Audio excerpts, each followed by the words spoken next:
raxmatullahi wabarakaatu saxaabay maanta waxaan halkan ka akhrin doonaa cashir ka mid ah cashiradeen imtixaanaha halkan nooga socon jiray kaasoo ka bedelan cashirkii hore. Maanta waxaa qaadanaynaa waxa la yidhaaho irregular verbs ama ficilka isbedela. Ficil isbedela hal ficil oo ilaa 3 jeer isbedelayo xilli la joogo, xilli la soo dhaafay iyo xilli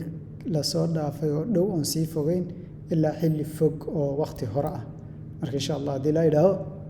dhegeysi haboon. Halkan waxaa inoogu qoran basic form waa aas-aaska ereyga. Kana maxaa inoo qoran simple past form xilliga la soo dhaafay ee dhow ama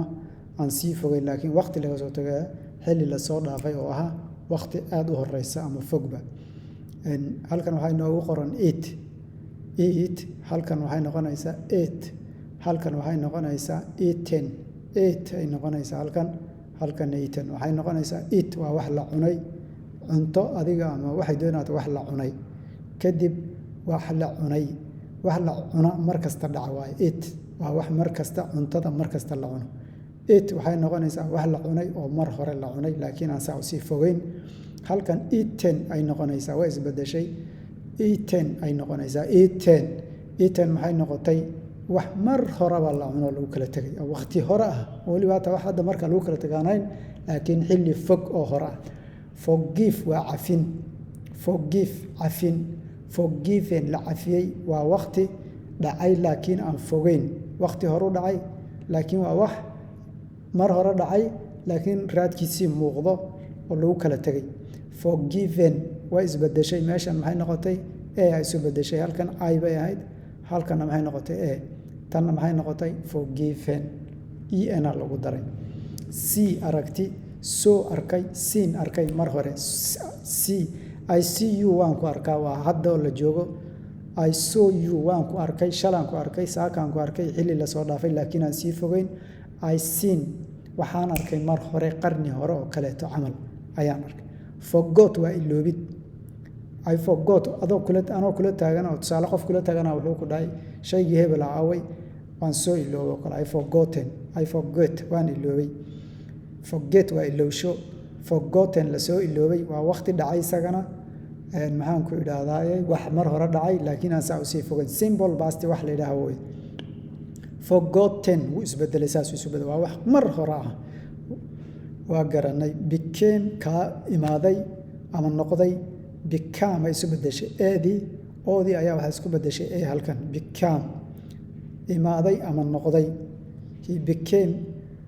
wuxuu noqday camal became tii baa soo laba noqotay marka ay xilli la joogata iyo markay xilli fog oo la soo dhaafay taas isku sii u qorantay yadna.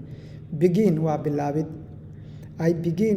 to learn in English language waxaan bilaabay oo kale tusaale markaad leedahay luqad Englishka inaan barto I began waxaan bilaabay I begin waa wax markaas oo begin waa bilow began soo bilaabay way isbedeshay ayaa waxa isku bedeshay you hadana began laakiin isku soo dhawaaqayaan qoraalkii laakiin ku kala duwan. Bend waa qalloocin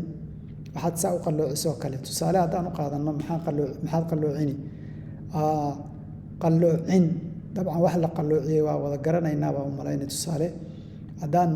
tusaale sameeyno bend waa ereygan salaan oo kale xaraf qalloocin wax saas aad u qorto kale aad soo qalloocisay kaas ayaa wuxuu noqonayaa qalloocin wallahi salaan oo kale line-ki toosa ugu socon lahaa ayaad qalloocisay waa garanay. Bite waa qaniyo bite maxaan dhahnay qaniyo pit qaniinay pitten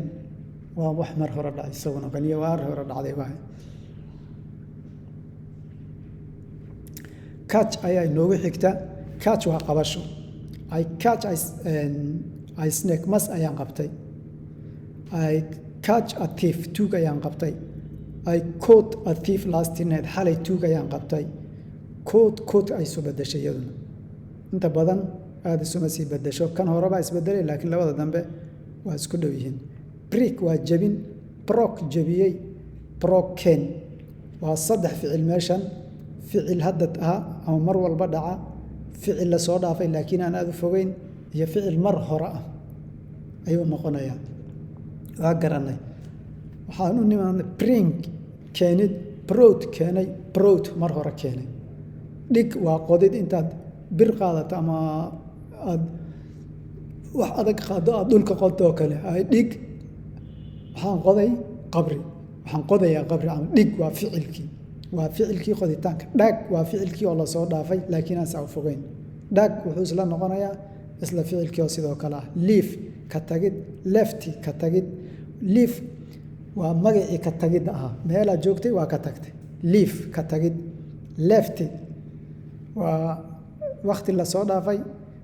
laakiin aan sii fogeyn same time sidin baad haddana u qoriyo hadduu sanad ka hor ahaa iyo hadduu hadda daqiiqada ka hor ahaa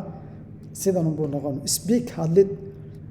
spoke hadlay spoken hadlay waa past participle xilli la soo dhaafay laakiin fog kan waa xilli la soo dhaafay laakiin dhow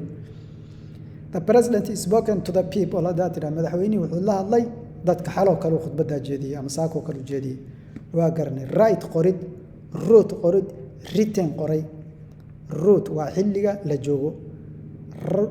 right baanu jeedaa waa xilliga la joogo wrote waa xilli la soo dhaafay laakiin aan fogeyn written inta badan ficiladan kolkay isbedelayaan gadaalay waxay ka qaateen en spoken written waa garanay drink cabid drink maxaan dhahnay waa cabid caana cab biyo cab shaa cab drink way isbedeshay maxay noqotay drunk isla sidin baa ugu dhawaaqay haddana drunk unbay noqon laakiin waxaa isbedelaya qoraalka intaas ayaan ku daynaynaa assalaamu calaykum waraxmatullahi wabarakaatu haddii aan wax khaladnay ama si aan khalad uu ku jiro tusaaleaan aad ku aragto dabcan commentiga waa nagula wadaagi kartaa si aan u saxno insha allah assalaamu calaykum waraxmatullahi wabarakaatu